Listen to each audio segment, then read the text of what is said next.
السلام عليكم ورحمة الله وبركاته. إن الحمد لله نحمده ونستعينه ونستغفره ونعوذ بالله من شرور أنفسنا ومن سيئات أعمالنا. من يهده الله فلا مضل له ومن يضلل فلا هادي له. وأشهد أن لا إله إلا الله وحده لا شريك له وأشهد أن محمدا عبده ورسوله. يا أيها الذين آمنوا اتقوا الله حق تقاته ولا تموتن إلا وأنتم مسلمون. يا أيها الناس اتقوا ربكم الذي خلقكم من نفس واحدة وخلق منها زوجها وبث منهما رجالا كثيرا ونساء. واتقوا الله الذي تساءلون به والأرحام إن الله كان عليكم رقيبا. يا أيها الذين آمنوا اتقوا الله وقولوا قولا سديدا يصلح لكم أعمالكم ويغفر لكم ذنوبكم ومن يطع الله ورسوله فقد فاز فوزا عظيما. أما بعد فإن خير الحديث كتاب الله وأصدق السنن سنن محمد صلى الله عليه وسلم وشر الأمور محدثاتها وكل محدثة بدعة وكل بدعة ضلالة وكل ضلالة في النار. أعوذ بالله السميع العليم من الشيطان الرجيم. ولقد أوحي إليك وإلى الذين من قبلك لئن أشركت ليحبطن عملك ولتكونن من الخاسرين بل الله فاعبد وكن من الشاكرين. പ്രിയമുള്ള സഹോദരീ സഹോദരന്മാരെ, മാതാപിതാക്കളെ, ഈ വചനങ്ങൾ ശ്രദ്ധിക്കാനെത്തിയിട്ടുള്ള സഹൃദയരായ ശ്രോതാക്കളെ, പരമകാരുണികനും കരുണാനിധിയുമായ നമ്മേവരെയും പോറ്റി വളർത്തുന്ന റബ്ബ് സുബ്ഹാനഹു വ തആലയുടെ എല്ലാ വിധിവിലക്കുകളും സൂക്ഷിച്ചുകൊണ്ട് അവൻ്റെ നിയമനിർദ്ദേശങ്ങൾ കർശനമായി പാലിച്ചുകൊണ്ട് ജീവിതത്തിലുടനീളം തഖ്വ കൈവിടാതെ ജീവിക്കാൻ ശ്രമിക്കണേ എന്നാണ് ആദ്യമായി ഗൗരവപൂർവ്വം ഓർമ്മപ്പെടുത്തുവാനുള്ളത്. സാൽവേഷനോടനുബന്ധിച്ച് ഇവിടെ സംഘടിപ്പിക്കപ്പെട്ടിട്ടുള്ള പരിപാടിയുടെ അവസാനത്തെ ദിനമായ ഇന്ന് തൗഹീദിന്റെ പ്രാധാന്യവും ശിർക്ക് വരുന്ന വഴികളും എന്ന വിഷയത്തെക്കുറിച്ചാണ് എനിക്ക് നിങ്ങളോട് സംസാരിക്കാനുള്ളത്. വിഷയത്തിലേക്ക് പ്രവേശിക്കും മുമ്പ് നാം ജീവിക്കുന്ന ചുറ്റുപാടിനെ സംബന്ധിച്ചും നമ്മുടെ വിശ്വാസങ്ങളിൽ ചുറ്റുപാടുകൾ ചെലുത്തുന്ന സ്വാധീനത്തെക്കുറിച്ചും ഒന്ന് രണ്ട് വാക്ക് പറയണം എന്നാണ് എനിക്ക് തോന്നുന്നത്. ഒരുപാട് മതങ്ങളും ദർശനങ്ങളുമുള്ള, മതവിശ്വാസികളും മതനിഷേധികളുമുള്ള ഒരു സമൂഹത്തിലാണ് നമ്മൾ ജീവിക്കുന്നത്. നമ്മുടെ ഭൗതിക ജീവിതത്തിന്റെ ഒട്ടേറെ രംഗങ്ങളിൽ ഇത്തരം ആളുകളുമായി നാം ഇടപഴകുകയും സമ്പർക്കത്തിൽ ഏർപ്പെടുകയും ചെയ്യുന്നു എന്നത് ആരെയും പറഞ്ഞറിയിക്കേണ്ടതില്ല. ഈ സമ്പർക്കം നിമിത്തം നമ്മുടെ വിശ്വാസങ്ങളിലും ആചാരങ്ങളിലും അനുഷ്ഠാനങ്ങളിലും സ്വഭാവങ്ങളിലുമൊക്കെ പലതും കടന്നുകൂടാൻ സാധ്യതയുണ്ട് എന്നതും സമർത്ഥിക്കേണ്ട ആവശ്യമില്ലാത്തവണ്ണം ഏവർക്കും അറിയാവുന്ന യാഥാർത്ഥ്യമാണ്. പക്ഷേ യഥാർത്ഥ വിശ്വാസികളായ ആളുകളെ സംബന്ധിച്ചിടത്തോളം ബാഹ്യമായ ദുസ്വാധീനങ്ങളെ ഫലപ്രദമായി ചെറുക്കുവാൻ, പ്രതിരോധിക്കുവാൻ അവർക്ക് സാധിക്കും.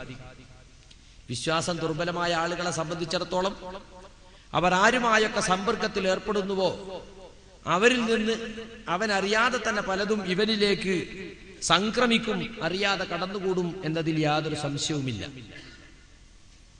ഇതിന് പ്രധാനപ്പെട്ട കാരണം എന്താണെന്ന് ചോദിച്ചാൽ, അധികം ആളുകളും വിശ്വാസം സ്വീകരിക്കുന്നത് മതപ്രമാണങ്ങളിൽ നിന്നല്ല, മറിച്ച് താൻ ജീവിക്കുന്ന ചുറ്റുപാടിൽ നിന്ന്, താൻ വളർന്നു വന്ന കുടുംബത്തിൽ നിന്ന്, കുടുംബക്കാരിൽ നിന്ന്, നാട്ടുകാരിൽ നിന്ന് കേട്ടുകേൾവിയുടെ അടിസ്ഥാനത്തിൽ, പാരമ്പര്യമായുള്ള അറിവിന്റെ അടിസ്ഥാനത്തിലാണ് പല ആളുകളും വിശ്വാസങ്ങൾ കൈക്കൊള്ളുന്നത്. മറ്റു മതവിശ്വാസികളെ സംബന്ധിച്ചിടത്തോളം അത് അംഗീകരിക്കപ്പെട്ട ഒരു തത്വമാണ്. ഇസ്ലാമിനെ സംബന്ധിച്ചിടത്തോളം ഒരിക്കലും അങ്ങനെയല്ല. പാരമ്പര്യങ്ങൾക്കോ നാട്ടു നടപ്പുകൾക്കോ ശ്രുതികൾക്കോ കേട്ടുകേൾവിക്കോ ഒന്നും യാതൊരു സ്ഥാനവുമില്ലാത്ത മതമാണ് പരിശുദ്ധ ദീനുൽ ഇസ്ലാം. മറ്റ് മതവിശ്വാസികളുമായി നമുക്കുള്ള വ്യത്യാസം അതാണ്. പ്രമാണങ്ങളിൽ സ്ഥിരപ്പെട്ടതെന്തോ അതാണ് ഇസ്ലാം. നാട്ടിൽ എത്ര ഉപ്പാപ്പമാരെ കാലം മുതൽ നിലനിൽക്കുന്ന വിശ്വാസമാണെങ്കിലും പ്രമാണങ്ങളുടെ അടിസ്ഥാനത്തിൽ തെറ്റാണെന്ന് മനസ്സിലായാൽ ആ വിശ്വാസം സസന്തോഷം കൈയൊഴിക്കാൻ ഒരു യഥാർത്ഥ വിശ്വാസിക്ക് സാധിക്കേണ്ടതുണ്ട് എന്ന് നമ്മൾ മനസ്സിലാക്കണം. നമ്മുടെ വിശ്വാസത്തെക്കുറിച്ച് മദ്രസകളിലൊക്കെ നമ്മൾ അഖീദ എന്നാണ് പറയാറുള്ളത്. അഖായിദിന്റെ പുസ്തകം, അഖ്ലാഖിന്റെ പുസ്തകം എന്നൊക്കെ മദ്രസയിൽ പഠിപ്പിച്ചിട്ടുണ്ട്. പണ്ടൊക്കെ ദീനിയാത്ത്, അമലിയാത്ത്. ദീനിയാത്ത് വിശ്വാസ കാര്യങ്ങൾ, അമലിയാത്ത് അനുഷ്ഠാന കാര്യങ്ങൾ. ഇന്ന് നമ്മൾ അഖായിദ്, അഖ്ലാഖ് എന്ന് പറയും. നമ്മുടെ അഖീദ എന്താണെന്നും മറ്റ് മതങ്ങളുടെ വിശ്വാസങ്ങളുമായി നാം വേർപിരിയുന്ന രംഗങ്ങൾ ഏതാണെന്നും വ്യത്യാസങ്ങൾ എന്താണെന്നും വ്യക്തമായി നാം അറിഞ്ഞെങ്കിൽ മാത്രമേ നമ്മുടെ ഈമാനിനെ, നമ്മുടെ വിശ്വാസത്തെ നമുക്ക് ശരിക്കും സംരക്ഷിച്ച് നിലനിർത്താൻ സാധിക്കുകയുള്ളൂ. എന്ന് പറഞ്ഞാൽ മറ്റു മതങ്ങളും അവരുടെ വിശ്വാസങ്ങളും ഒക്കെ ആഴത്തിൽ പഠിച്ച് ഒരു മത താരതമ്യ പഠനം നടത്തിയിട്ടേ പുറത്തേക്കിറങ്ങാവൂ എന്നല്ല ഈ പറഞ്ഞതിന്റെ അർത്ഥം. അതാർക്കും സാധ്യവുമല്ല. വളരെ കുറച്ച് ആളുകൾക്ക് മാത്രം സാധിക്കുന്ന കാര്യമാണ്. അതേസമയം നമ്മൾ നമ്മുടെ യഥാർത്ഥ വിശ്വാസം എന്താണെന്നും പ്രമാണങ്ങളിലുള്ള വിശ്വാസം എന്താണെന്നും നമ്മുടെ നാട്ടിൽ പരമ്പരാഗതമായി കേട്ടുകേൾവിയുടെ അടിസ്ഥാനത്തിലൊക്കെ വിശ്വസിച്ചു പോരുന്നത് എന്താണെന്നും വകതിരിച്ചു മനസ്സിലാക്കി നമ്മുടെ അഖീദ കൃത്യമായി നാം മനസ്സിലാക്കുമ്പോൾ മറ്റുള്ളതിനെ ചെറുക്കുവാനും മാറ്റി നിർത്തുവാനും നമുക്ക് സാധിക്കും. ഞാനിത് പറയാൻ കാരണം മുസ്ലിമീങ്ങളിൽ വലിയൊരു വിഭാഗവും അന്ധവിശ്വാസങ്ങളിൽ അകപ്പെടുന്നതിന്റെ പ്രധാന കാരണം അവർ പ്രമാണങ്ങളിൽ നിന്നും വിശ്വാസം സ്വീകരിക്കാതെ നാട്ടിലെ കേട്ടുകേൾവികൾക്കനുസരിച്ച് വിശ്വാസത്തെ രൂപപ്പെടുത്തി എന്നതാണ്. ഒരു മുസ്ലിമിനെ സംബന്ധിച്ചിടത്തോളം അവന്റെ വിശ്വാസത്തിനും ആചാരത്തിനും ആധാരമായി വർത്തിക്കേണ്ടത് പരിശുദ്ധ ഖുർആനും തിരുനബി സല്ലല്ലാഹു അലൈഹി വസല്ലമയുടെ സുന്നത്തുമാണ്. പക്ഷെ ഇന്നത്തെ വലിയൊരു വിഭാഗം മുസ്ലിമീങ്ങൾക്കും ഖുർആനും സ്വഹീഹായ ഹദീസുകളുമായും ബന്ധമില്ല എന്നതാണ് വാസ്തവം. മുജാഹിദ് പ്രസ്ഥാനത്തെ പോലെ കിതാബിലേക്കും സുന്നത്തിലേക്കും മടങ്ങണം, അതാണ് പ്രമാണമെന്ന് അടിക്കടി ജനങ്ങളെ ഉത്ബോധിപ്പിച്ചിട്ട് പോലും ഖുർആനും ഹദീസുമായി ബന്ധമില്ലാത്ത എത്ര ആളുകൾ നമുക്കിടയിൽ തന്നെ ജീവിക്കുന്നുണ്ട്. എന്നാൽ അങ്ങനത്തെ യാതൊരു ഉത്ബോധനവും ഇല്ലാത്ത, ഖുർആൻ പഠിക്കേണ്ടതില്ല, അതിന്റെ അർത്ഥം മനസ്സിലാക്കേണ്ടതില്ല, അത് എഴുതി കെട്ടാനും കലക്കി കുടിക്കാനും മരിച്ചോന്റെ തലക്കും പുറത്തോതാനും ജാറത്തിന്റെ മേലെ യാമം മുറിയാതെ ഓതാനുള്ള കിതാബാണ്, അല്ലെങ്കിൽ മൊല്ലാക്കാക്ക് കൂലിക്ക് ഓതിയിട്ട് പൈസ കൊടുക്കാനുള്ള കിതാബാണ് എന്ന് വിചാരിക്കുന്ന കൗമിന്റെ സ്ഥിതി പിന്നെ എന്തായിരിക്കും? വളരെ അപകടകരമാണ്. അവരെ സംബന്ധിച്ചിടത്തോളം അവർക്ക് ഏത് കാര്യത്തെക്കുറിച്ച് ചോദിച്ചാലും നിങ്ങൾ എന്തുകൊണ്ട് അങ്ങനെ വിശ്വസിക്കുന്നു, ഇങ്ങനെയാണോ വിശ്വസിക്കേണ്ടതെന്ന് ചോദിച്ചാൽ അങ്ങനെ വിശ്വസിക്കണം എന്നാണ് പലരും പറയുന്നത്.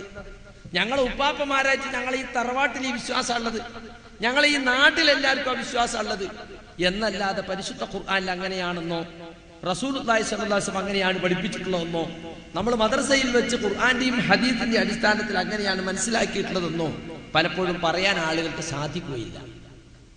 ലാ ഇലാഹ ഇല്ലല്ലാഹ് മുഹമ്മദ് റസൂലുള്ളാഹ് എന്ന ഇസ്ലാമിന്റെ അടിസ്ഥാനപരമായ രണ്ട് കലിമകൾ എല്ലാ വിഭാഗം ആളുകളും അഷ്ഹദു എന്ന മുഖവരിയോട് കൂടി അത് ചൊല്ലിപ്പഠിക്കുന്നുണ്ട്, അർത്ഥസഹിതം പഠിക്കുന്നുണ്ട്. അല്ലാഹുവല്ലാതെ ആരാധനക്കർഹനില്ലെന്ന് ഞാൻ സാക്ഷ്യപ്പെടുത്തു, അതാണല്ലോ ഒന്നാം കലിമയുടെ അർത്ഥം.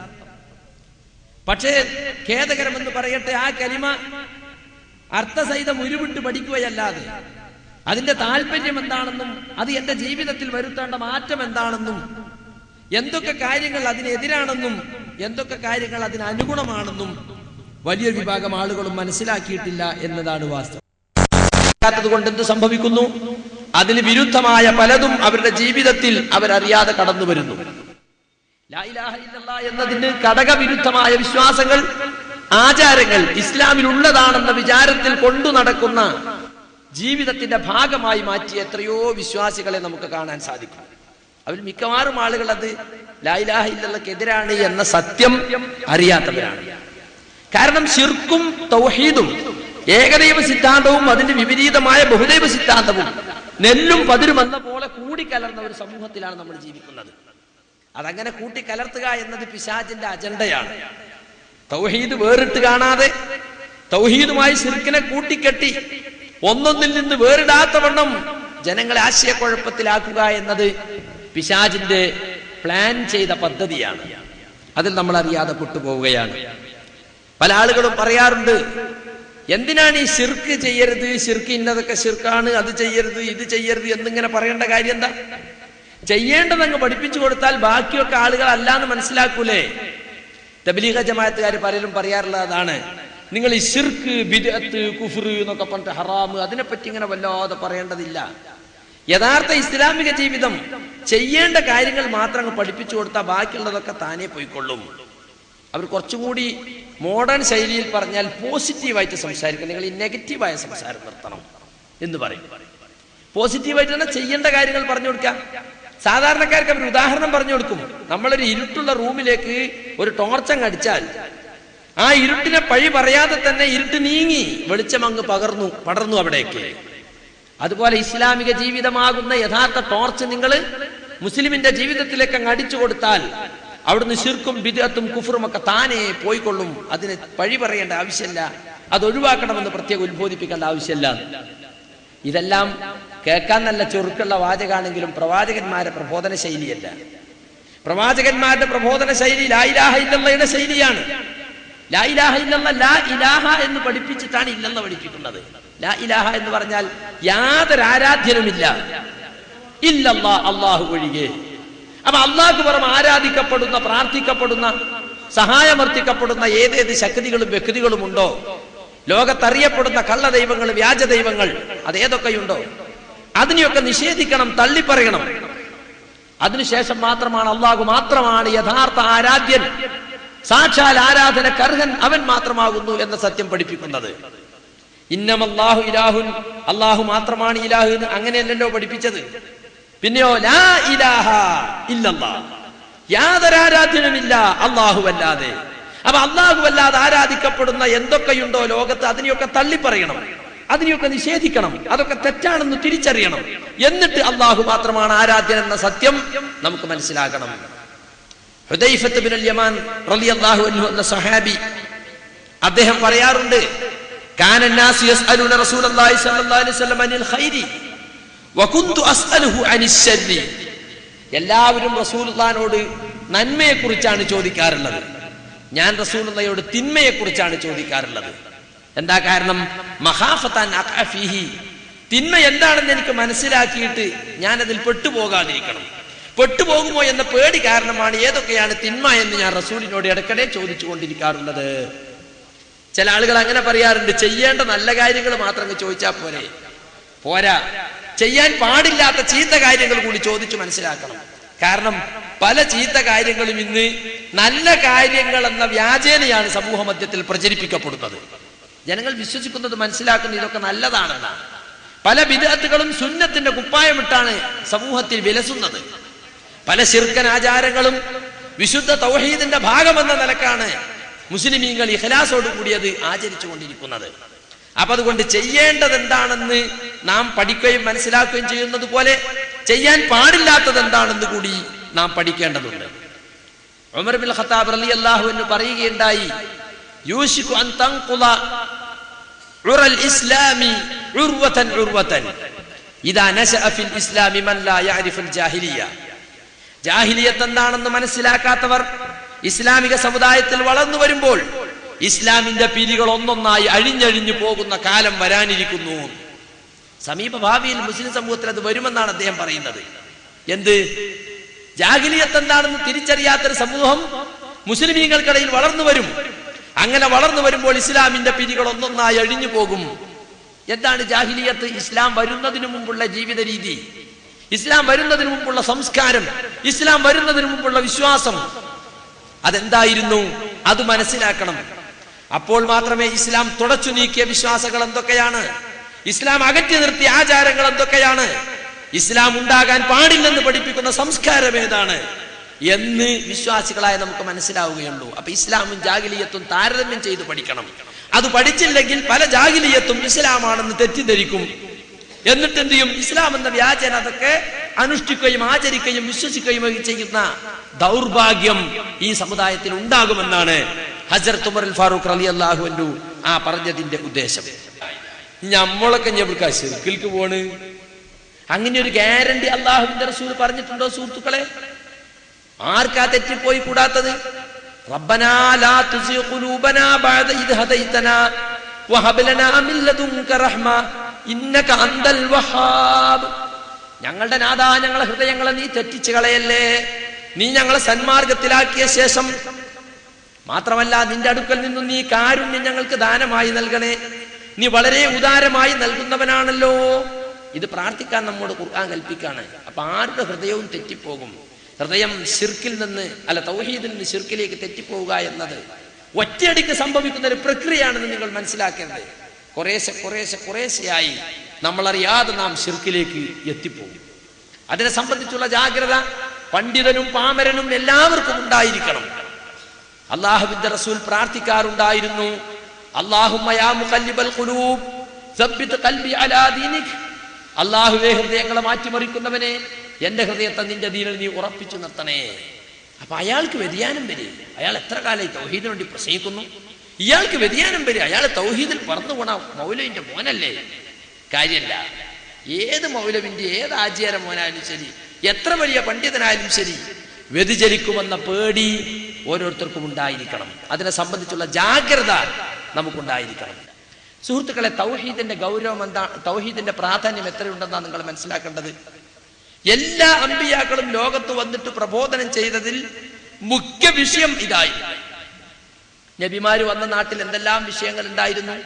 രാഷ്ട്രീയമായ കുഴപ്പങ്ങളുണ്ട്, ഭരണപരമായ കെടുകാര്യസ്ഥതകളുണ്ട്, മർദ്ദകനും മർദ്ദിതനും തമ്മിലുള്ള പ്രശ്നങ്ങളുണ്ട്, ചൂഷകനും ചൂഷിതനും തമ്മിലുള്ള പ്രശ്നമുണ്ട്, സാമ്പത്തികമായ അസമത്വങ്ങളുണ്ട്, പലിശയുണ്ട് അവിടെ, പെണ്ണുങ്ങളെ പീഡിപ്പിക്കപ്പെടുന്ന അവസ്ഥയുണ്ട് അവിടെ, വ്യഭിചാരമുണ്ട്, കള്ളുണ്ട്, പലതുമുണ്ടെങ്കിലും ആദ്യമായി ഏറ്റവും പ്രാധാന്യം കൊടുത്തുകൊണ്ട് പ്രവാചകന്മാർ പ്രബോധനം ചെയ്ത വിഷയം യാ ഖൗമി അബ്ദുല്ലാഹ മാ ലക്കും മിൻ ഇലാഹിൻ ഗൈറു.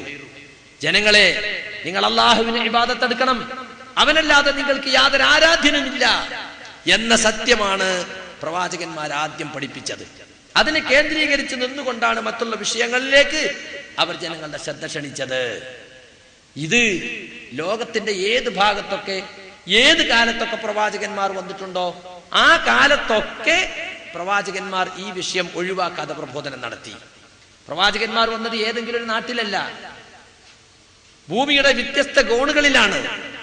മാത്രമല്ല, പ്രബോധനം നടത്തിയതും അവർ ജീവിച്ചത് ചരിത്രത്തിന്റെ ഏതെങ്കിലും ഒരു പ്രത്യേക കാലത്തല്ല, മനുഷ്യ ചരിത്രത്തിന്റെ വിവിധ ദശാസന്ധികളിലാണ്. അപ്പൊ ഏത് കാലത്ത് ഏത് നാട്ടിൽ പ്രബോധനം നടത്തിയാലും അവിടെ തൗഹീദിന് ഊന്നൽ കൊടുക്കണമെന്നതാണ് പ്രവാചകന്മാരുടെ ചരിത്രം നമുക്ക് മനസ്സിലാക്കി തരുന്നത്. പരിശുദ്ധ ഖുർആൻ, നമ്മുടെ മുമ്പിലുള്ള വേദഗ്രന്ഥം, അതിന്റെ 1/3 ഭാഗം ചർച്ച ചെയ്യുന്നത് ഈ വിഷയമാണ് എന്ന് പറയുമ്പോൾ തൗഹീദിന്റെ പ്രാധാന്യം എത്രയുണ്ട് എന്ന് നിങ്ങൾ ചിന്തിക്കണം. വമാ അർസൽനാ മിൻ ഖബ്ലിക മിർ റസൂലിൻ ഇല്ലാ നൂഹി ഇലൈഹി അന്നഹു ലാ ഇലാഹ ഇല്ലാ അന ഫഅബ്ദൂൻ. മുഹമ്മദ് നബിയെ, താങ്കൾക്കും ഒരൊറ്റ റസൂലിനെയും നാം അയച്ചിട്ടില്ല, ഞാനല്ലാതെ ആരാധനക്കർഹനില്ല, അതുകൊണ്ട് എന്നെ ആരാധിക്കണം എന്ന വഹ്യ നൽകാതെ ഒരൊറ്റ നബിയെയും ഒരു നാട്ടിലേക്കും ഒരു കാലത്തും നാം അയച്ചിട്ടില്ലെന്ന് സൂറത്ത് അംബിയയിൽ അല്ലാഹു അവകാശപ്പെടുന്നു. അല്ലാഹു പറയാണ്.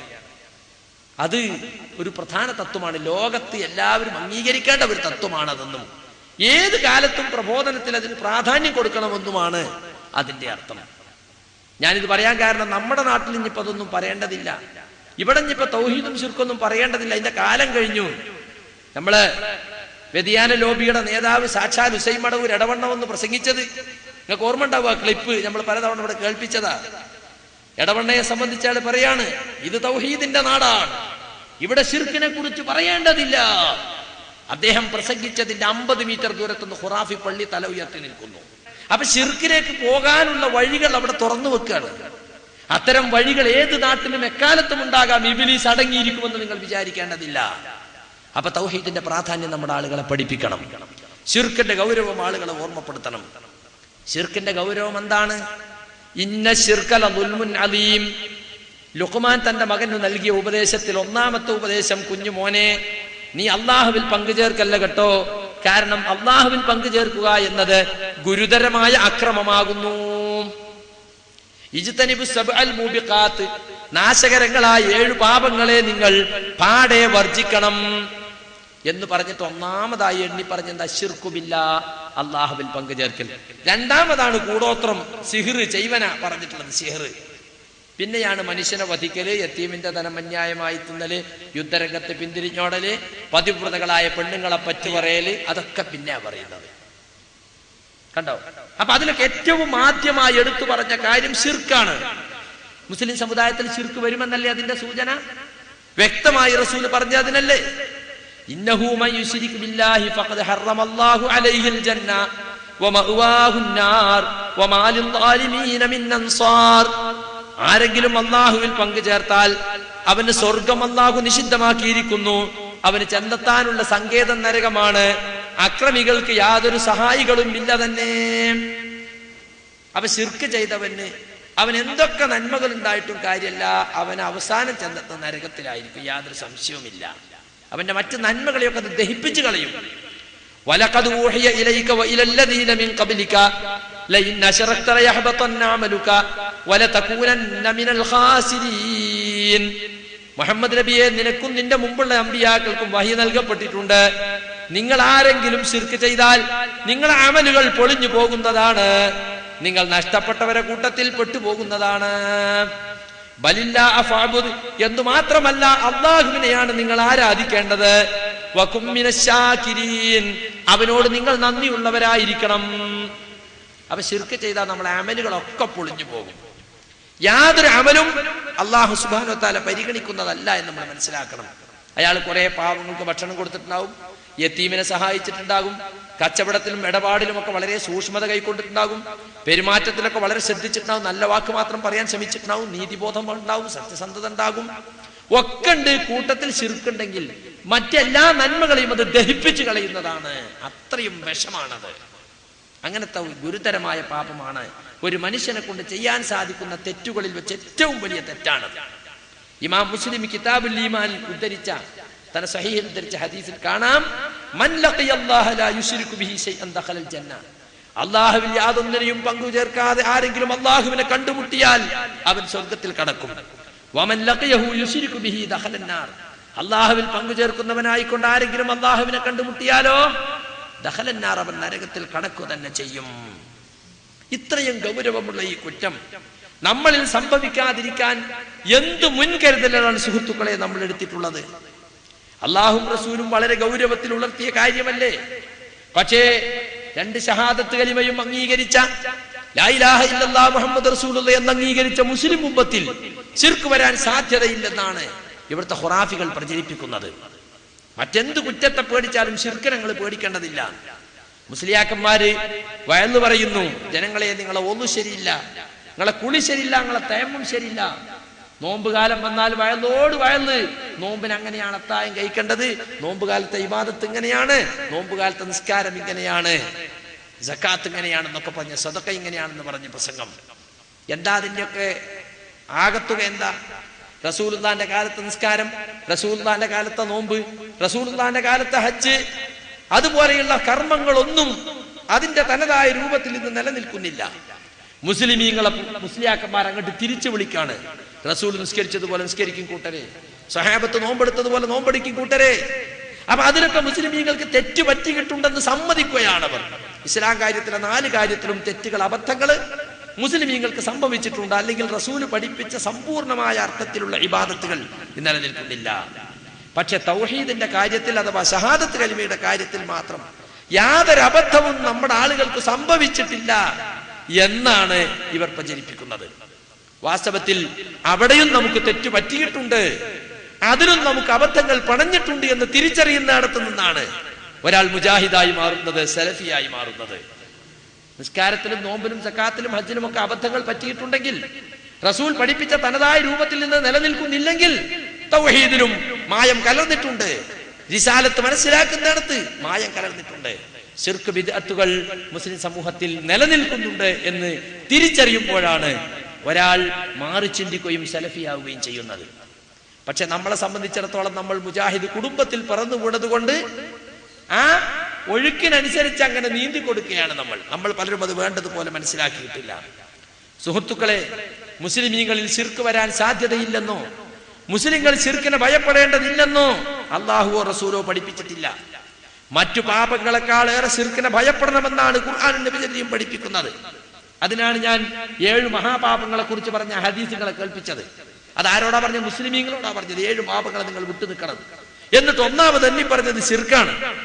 സൂറത്ത് റൂമിലെ 31, 32 വചനങ്ങൾ മുനീബീന ഇലൈഹി വത്തഖൂഹു വഅഖീമുസ് സ്വലാത്ത വലാ തകൂനൂ മിനൽ മുശ്രികീൻ. നിങ്ങൾ അല്ലാഹുവിലേക്ക് ഖേദത്തോടെ മടങ്ങുന്നവരായിരിക്കണം. അവനെ നിങ്ങൾ സൂക്ഷിക്കുകയും നമസ്കാരം നിലനിർത്തുകയും വേണം. വലാ തകൂനൂ മിനൽ മുശ്രികീൻ, നിങ്ങൾ മുശ്രിക്കുകളിൽ ഉൾപ്പെട്ടു പോകരുത്. മിനല്ലദീന ഫറഖൂ ദീനഹും വകാനൂ ശിയഅ, സ്വന്തം മതത്തെ കണ്ടം തുണ്ടമാക്കുകയും അങ്ങനെ പല ഗ്രൂപ്പുകളാകും ചെയ്തവർ. മുശ്രിക്കീങ്ങളുടെ സ്ഥിതി അതാണ്. മതത്തെ കണ്ടം തുണ്ടമാക്കി ചിഹ്ന ഭിന്നമാക്കി പല ഗ്രൂപ്പുകളായി മാറിയവർ. അതുപോലെ നിങ്ങൾ ഒരിക്കലും ആയി പോകരുതെന്നും നിങ്ങൾ മുശ്രിക്കീങ്ങളിൽ ഉൾപ്പെടരുതെന്നും പരിശുദ്ധ ഖുർആൻ സൂറത്ത് റൂമിൽ നമ്മോട് ആഹ്വാനം ചെയ്യുകയാണ്. അതുപോലെ മുഹമ്മദ് നബിയോടാണല്ലോ അള്ളാഹ് പറഞ്ഞത്, നീ ശിർക്ക് ചെയ്താൽ നിന്റെ അമൽ പൊളിഞ്ഞു പോകുന്നു അല്ലേ? വാസ്തവത്തിൽ റസൂലുള്ളാഹി ശിർക്ക് ചെയ്യൂല. ശിർക്കിന് താഴെയുള്ള പാപങ്ങളിൽ നിന്ന് പോലും അള്ളാഹു അദ്ദേഹത്തെ സംരക്ഷിക്കുന്നതാണ് നമ്മൾ വിശ്വസിക്കുന്നത്, മഅസൂമാണ്. പിന്നെന്തിനാണ് ആ പറഞ്ഞത്? മുഫസ്സിരീങ്ങൾ ആ കാര്യം ചർച്ച ചെയ്തിട്ടുണ്ട്. വഹുവ ഖിതാബുൻ ലിന്നബിയ്യി ഖാസ്സ വഖീല അൽ ഖിതാബു ലഹു വൽ മുറാദു ഉമ്മത്തുഹു. നബിയോട് പ്രത്യേകമാണ് അവിടെ അഭിമുഖീകരിച്ച് സംസാരിക്കുന്നതെങ്കിലും അതിന്റെ ഉദ്ദേശം ഉമ്മത്താണ്, ഈ സമുദായമാണ്. ഇത് ഖദ് അലിമല്ലാഹു അന്നഹു ലാ യുശ്രിക് വലാ യഖഉ മിൻഹു ഇശ്റാഖ്. തഫ്സീർ ഖുർതുബി. അല്ലാഹുവിന്റെ റസൂൽ ശിർക്ക് ചെയ്യുകയില്ല, അദ്ദേഹത്തിന് ശിർക്ക് സംഭവിക്കുകയില്ല എന്ന് അല്ലാഹുവിന് അറിയാം. പിന്നെ ഈ നബിയോട് ശിർക്ക് ചെയ്തെന്ന് പറഞ്ഞ നബിയെ ഉദ്ദേശിച്ച് പറഞ്ഞതല്ല, ഉമ്മത്തിനെ ഉദ്ദേശിച്ച് പറഞ്ഞതാണ്. അപ്പൊ ഈ ഉമ്മത്ത് ശിർക്ക് വരാൻ സാധ്യത ഉണ്ട് എന്നല്ല ഇതിന്റെ അർത്ഥം. ചില ആളുകളൊക്കെ ചിലർക്കൊക്കെ പ്രസംഗിക്കാൻ ചെന്നാൽ ലീഗിന്റെ കോട്ടയാണെങ്കിൽ അവിടുന്ന് ചോദ്യം തരും, ശിഹാബ് തങ്ങൾ അങ്ങനെ ചെയ്യുന്നുണ്ട് ഇങ്ങനെ ചെയ്യുന്നുണ്ട്, അയാൾ മുശ്രിക്കാണെന്ന് പറയാൻ ഒരുക്കമുണ്ടോ? ഇപ്പൊ ലീഗേറെ മുജാഹിദുകൾക്കെതിരെ ഇളക്കി വിടുക എന്നുള്ളതാണ് അവിടുത്തെ അജണ്ട. AP കുട്ടികളാണ് ആ ചോദ്യം തരിക. ഇപ്പൊ ലീഗും മുജാഹിദും ശത്രുവായ അതിന്റെ ഇടയിൽ ഓൽക്ക് മീൻ പിടിക്കാൻ കഴിയുമോ? നമ്മൾ പറയുന്ന ചോദ്യത്തിന്റെ ഉദ്ദേശം നമുക്ക് മനസ്സിലായി. ഇവിടെ ഇന്നാള് മുശ്രിക്കാണോ ഇന്നാള് മുശ്രിക്കല്ലേ എന്ന് തീരുമാനിക്കണം പരിപാടിയല്ലത്. ഞങ്ങൾ പറയാറില്ല. വ്യക്തികളെ പേര് പറഞ്ഞിട്ട് മുശ്രിക്കാണോ അല്ലേ എന്ന് പറഞ്ഞ പരിപാടി ഞങ്ങൾക്കില്ല. ശിർക്ക് ഈ പ്രസംഗിക്കുന്ന ഞാൻ ചെയ്താലും ശിർക്ക് തന്നെയാണ്. ഞങ്ങളെ general secretary AP Abdul Khader Moulavi ചെയ്താലും ശിർക്ക് തന്നെയാണ്. ശിർക്ക് ഏത് കുഫ്ർ ഏത് എന്ന് വിശദീകരിക്കുകയല്ലാതെ ഇന്നവൻ മുശ്രിക്കാണ് ഇന്നവൻ മുശ്രിക്കാണെന്ന് അങ്ങനെ റെസീറ്റ് കൊടുക്കുന്ന പണി ഞങ്ങൾക്കില്ല എന്നാണ് നമ്മൾ അതിന് മറുപടി പറയാ. വാസ്തവത്തിൽ ഈ ചോദ്യകർത്താവ് മറ്റൊരു ഉദ്ദേശം അയാൾക്കുണ്ടാ. എന്താ?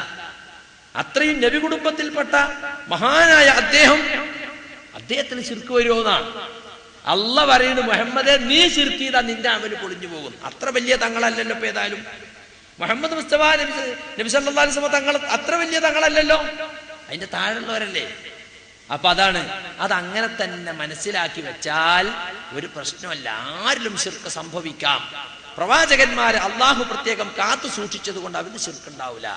മറ്റുള്ളതെല്ലാം ശിർക്ക് സംഭവിക്കാൻ സാധ്യതയുണ്ടെന്നും അത് രക്ഷപ്പെടാൻ പ്രാർത്ഥിക്കണമെന്നുമാണ് പഠിപ്പിച്ചത്. നിങ്ങൾക്കറിയില്ല സുഹൃത്തുക്കളെ, സൂറത്ത് അൻആമിൽ ആയത്ത് അല്ലദീന ആമനൂ വലം യൽബിസു ഈമാനഹും ബിദുൽമിൻ ഉലൈക ലഹുമുൽ അംനു വഹും മുഹ്തദൂൻ. ഇബ്രാഹിം നബിയെ അവിടുത്തെ ശത്രുക്കൾ പേടിപ്പിച്ചു. ഇതാ ഞങ്ങളെ ബിംബങ്ങളെ കുറ്റം പറഞ്ഞാൽ അതിന്റെ കുരുത്തക്കേട് നിനക്ക് തട്ടും കേട്ടോ. പക്ഷെ അദ്ദേഹത്തിന് പേടി ഉണ്ടായില്ല. കാരണം എന്താ? അദ്ദേഹത്തിന് നിർഭയത്വം ഉണ്ടായി. അല്ലദീന ആമനൂ വലം യൽബിസു ഈമാനഹും ബിദുൽമിൻ. ആ ബിംബങ്ങൾക്ക് കാര്യകാരണങ്ങൾക്ക് അപ്പുറത്തുള്ള ഒരു ഉപദ്രവം തന്നെ ഏൽപ്പിക്കാൻ കഴിയില്ലെന്ന ഉറച്ച വിശ്വാസം അദ്ദേഹത്തിനുണ്ട്.